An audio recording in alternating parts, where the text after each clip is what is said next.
ibinangon sa tabing dagat. Naranasan mo na bang maramdaman na nabigo mo ang Diyos?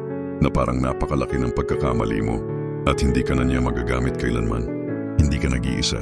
Sa Juan Kabanata 21, talata 1 hanggang 11, makikita natin si Pedro sa ganitong kalagayan. Pagkatapos ng pagkabuhay na muli ni Jesus, si Pedro at ang iba pang alagad ay nagbalik sa pangingisda. Buong gabi silang nangisda, wala silang nahuli. Ngunit sa bukang liwayway, may isang lalaki sa dalampasigan na nagsabi sa kanila, "Ihulog ninyo ang lambat sa kanang bahagi ng bangka." Sumunod sila at biglang napuno ng isda ang kanilang lambat. Sinabi ni Juan, ang Panginoon yon. Si Pedro, gaya ng dati, ay nagmadaling lumusong at lumangoy patungo kay Jesus.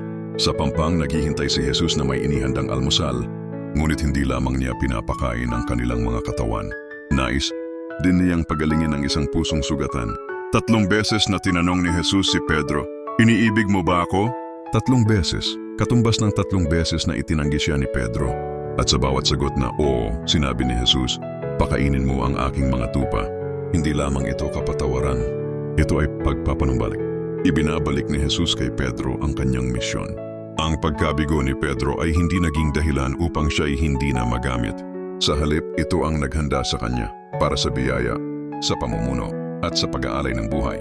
At ang panawagan ay nananatiling pareho. Sumunod ka sa akin.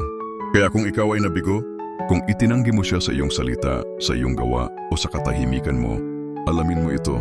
Naghihintay siya sa dalampasigan, handang ibalik ka, sapagkat ang biyaya ay laging may puwang para sa pagbabalik. Iniibig mo ba ako? Kung oo, sumunod ka sa kanya. Huwag kalimutang i-like, i-share, i-follow, at magkomento para sa mas marami pang makabuluhang content. Maraming salamat sa panonood.